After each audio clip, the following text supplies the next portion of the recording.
I have made myself unstoppable. No law can touch me. No person can defeat me. No situation can challenge me. That's exactly how Hiranyakashipu felt. We too build our heart with the walls of ego, pride, arrogance, anger, and fear. Do we also have a pillar waiting to be broken inside us?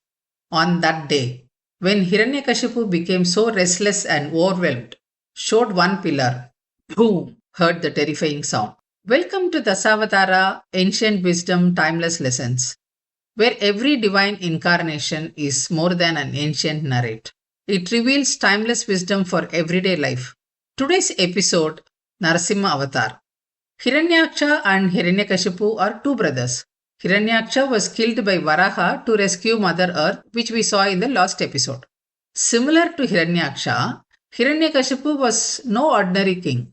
When Hiranyaksha was killed by Lord Vishnu, his anger grew like fire and wanted to have revenge against Lord Vishnu. Through severe penance, he obtained a boon from Lord Brahma that he will not have death by man or beast during day or night, indoors or outdoors, on earth or in sky, and or by any weapon. He believed these conditions made him immortal. From his perspective, he had eliminated every possibility of death. Yet, this confidence slowly transformed into arrogance. He demanded worship for himself rather than for God or for anybody. Power without humility inevitably becomes oppression. Standing against this mighty emperor was not an army, but a child and his own dear son. Prahlada possessed no weapons, wealth, or political influence. His only strength was unwavering devotion to Lord Vishnu. He demonstrated that faith is not merely belief, it is steadfastness in the face of fear.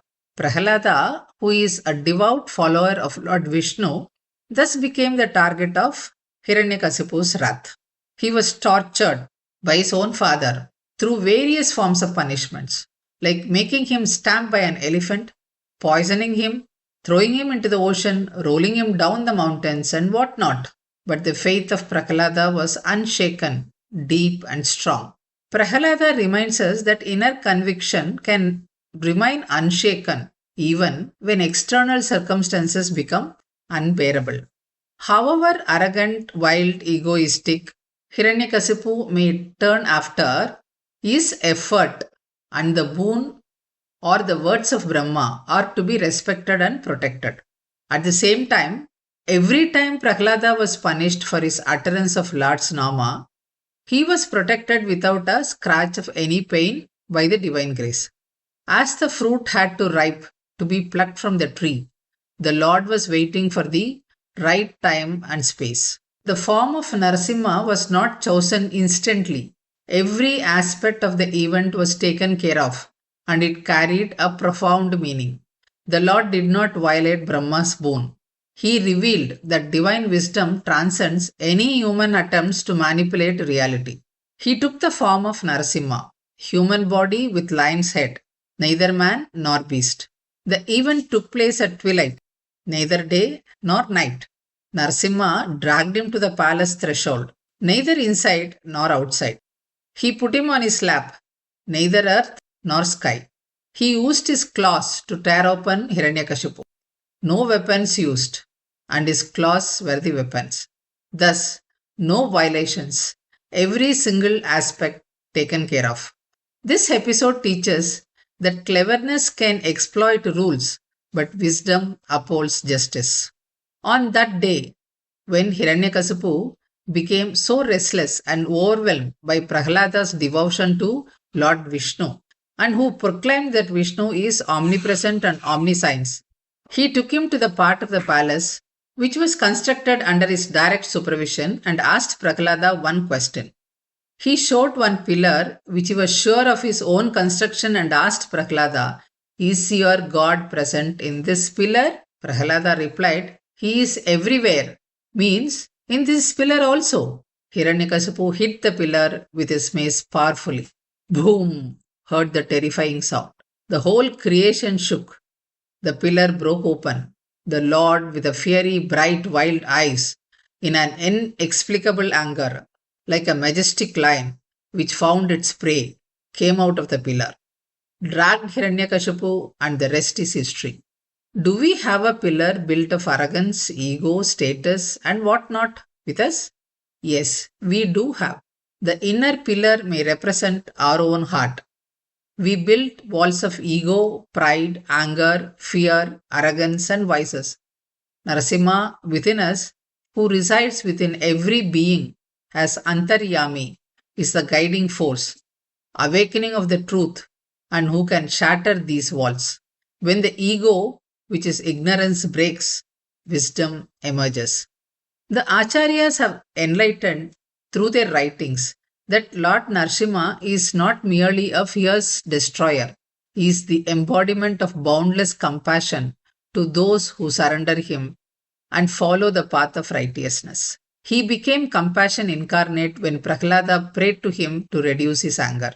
One of the Acharya beautifully narrates that when Hiranyakashipu asked, Prahlada replied that the Lord is everywhere. He presented himself in the form of Narasimha in every pillar of that palace, ready to emerge out from any of the pillar to be pointed by Hiranyakashipu. Such was his compassion and protection for his devotees. The pillar became the womb of Lord Narasimha. The Lord responds according to the soul's relationship with him. We just understand that divine justice and divine compassion are not opposites.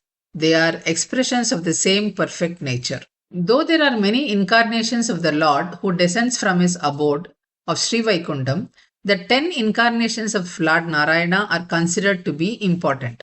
Narasimha Avatar is the 4th incarnation. Each time the Lord descends to protect Dharma from the ugly clutches of Adharma, and that is the main purpose of his incarnation.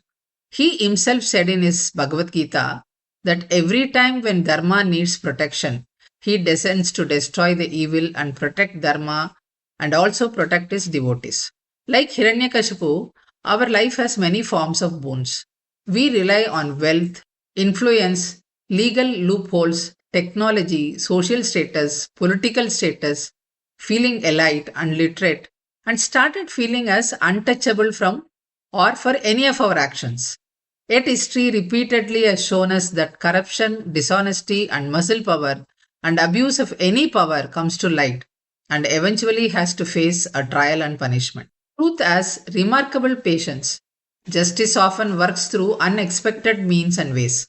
Narasimha teaches us a lesson as not to mistake temporary success, especially through wrong means, to be a permanent protector or security.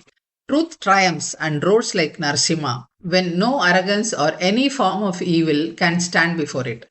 The story of Narasimha is not only about the fall of a tyrant, it is about the triumph of truth over pride, of faith over fear, and of divine wisdom over human arrogance. When life tests us, are we relying on strength of our own ego or are we rooted in truth that no force can destroy? What do you think is the greatest obstacle to truth today? Ego, power, or fear? Share your thoughts in the comments. If you enjoyed this episode, please like, share, and subscribe, and turn on notifications for more episodes from Dasavatara, Ancient Wisdom, Timeless Lessons for Modern Life.